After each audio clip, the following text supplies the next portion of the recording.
আৰু এয়া দেখিছে কল আৰু কেঁচা পিঠা সেইকাৰণে আগৰ দিনৰ মানুহৰ যে পুৰা মাইণ্ডটো ঠিক আছিলে আকৌ মাইণ্ডটো ভাত মগজটো ভাত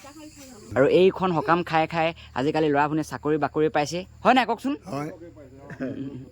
হেল্ল' বন্ধুসকল আজি এখন সকাম খাবলৈ আহিছোঁ আৰু এই সকামখন বিশেষকৈ সন্ধিয়া টাইমতেই পতা হয় সকামখনৰ নাম হৈছে গৰখীয়া সকাম আৰু এই সকামখননো কি হয় গৰখীয়া সকামখন আৰু এই সকামখননো কেনেকৈ পতা হয় গধূলি সময়ত আৰু আপোনালোকক দেখাম ধুনীয়াকৈ আৰু বিশেষকৈ এইখন সকাম এই সকাম ভাগ গধূলি সময়ত চিন্তা সময়তে পতা হয় মই কওঁ এই আমাৰ নাতিটো বা আছোন আৰু এইফালে আমাৰ যি গৃহস্থ আছে গৃহস্থ আৰু এইখন সকাম মানে প্ৰতিটো বছৰে কৰা হয় মানে গধূলি সময়ত পতা হয় আৰু প্ৰতি বছৰে এনেকৈ পাতি আহিছে গৰখীয়া সকাম মানে কিয়নো পতা হয় গৰখীয়া সকামখন গৰু ম'হ ভালে কুশলে থাকক বেমাৰ আজাৰ নহওক এইবুলি কোৱা হয় আৰু এইখন হৈছে গৰখীয়া সকাম আৰু এইখন সকাম খাই খাই আজিকালি ল'ৰা ভুনে চাকৰি বাকৰি পাইছে হয় নাই কওকচোন হয় পৰম্পৰা এইটো নীতি নিয়ম বুলি কৈছে হয় হয় হয় সেইটো বছৰে কৰা হয় পালন কৰা হয় হয় হয় ঠিক ঠিক ঠিক আৰু এইফালে গৰখীয়া ভকতকেইটা আহি পালে আৰু ময়ো আহি পালোঁ এইফালে আজি আপুনি ঘৰৰ গৃহস্থজনে আপুনি কিবা এটা কৰি দিয়ক আকৌ দুআষাৰমান এইয়া আজি আমাৰ গৰু পোহনি দিয়া হৈছে গৰখীয়া সভা বুলি কয় মানে গৰু পোহনি বুলি কোৱা হয় পোহনি বুলিও কোৱা হয় গৰখীয়া সকাম বুলিও কোৱা হয় আচ্ছা আচ্ছা দিব লাগে আকৌ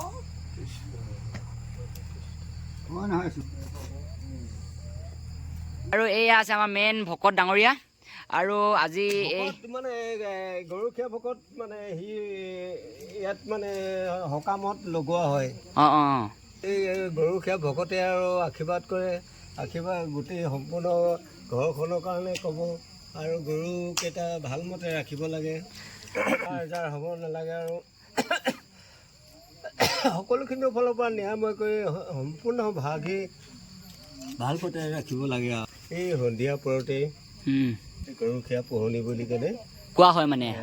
গধূলি সময়তে মানে এই সকাম ভাগ পতা হয় চেনিকল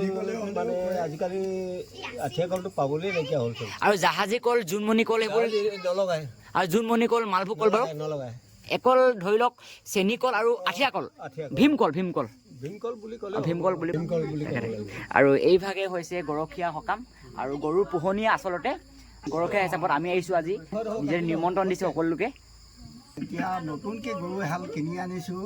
তেওঁ ভালে কুশলে থকা ঘৰখন ভাল মংগল কুশল সকাম ইয়াকে ভকত বৈষ্ণৱ মাতি আনি আৰু বালক বালিকাখিনিয়ে মাতি আনি আৰু গধূলি সময়তে আৰু কল এথোক আৰু পিঠাগুড়িয়ে কৰা হয় আচলতে এই সকাম ভাগত কল আৰু চাউল গুড়ি পিঠা আৰু মানে কেঁচা পিঠা দিয়া হয় আৰু মানে ইয়াত ধৰি লওক চানা বা নাৰিকল কুঁহিয়াৰ সেইবোৰ দিয়া নহয় মানে এই সকাম ভাগত অকল গৰখীয়া খাবলৈ কল আৰু কেঁচা পিঠা অঁ মানে আমাৰ এইফালে এইটো নিয়ম কৰে আৰু আমাৰ এইফালে এইটো আগৰ পৰাই এইটোৱে চলি আহিছে আগৰ পৰাই অঁ পূৰ্বপুৰুষৰ পৰা এইটো নিয়মে চলি আহিছে অঁ কৃষ্ণ অ' ৰাম বোলে আজি আৰু এই গধূলিৰ পৰতে তেওঁলোকৰ পূৰ্বৰ নীতি নিয়ম অনুসৰি আজি বাৰটোতে শুভ বাৰ বুলি আজি গৰখীয়া ভকতক নিমন্ত্ৰণ কৰি আনি চোতালতে তেওঁলোকে বন্তি লগাই আৰু লগতে এথোক চেনিকল আৰু পিঠাগুড়িৰ লগতে পূৰ্বৰ নীতি নিয়ম অনুসৰি আজি আৰু এইখিনিতে গৰখীয়া ভকত নিমন্ত্ৰণ কৰি আনি আপোনাৰ ওচৰত সেয়া ফাঁকি জনাইছে এই প্ৰভু আজি আৰু হৈছে প্ৰভু হৈছে আৰু এই সকাম ভাগত বেছি নিয়ম নাই বাৰু অকল সেৱা ভাগ ল'বলৈ কাৰণে সকাম ভাগ পতা হয় গৰখীয়া ভকতক নিমন্ত্ৰণ কৰা হয় প্ৰভু ডাঙৰীয়াক নিমন্ত্ৰণ কৰা হয়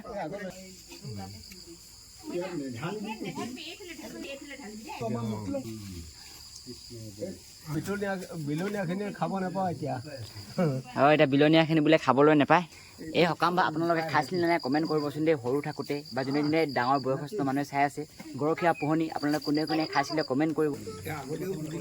তো এয়া দেখিছে কল আৰু কেঁচা পিঠা। এতিয়া এইবিলাক প্ৰায় নাখায় ল'ৰা ছোৱালীয়ে। এতিয়া ল'ৰা ছোৱালীয়ে কি খায়?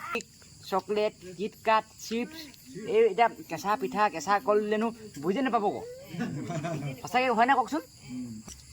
সেইকাৰণে আগৰ দিনৰ মানুহৰ যে পূৰা মাইণ্ডটো ঠিক আছিলে আকৌ। মাইণ্ডটো ভাত, মগজটো ভাত,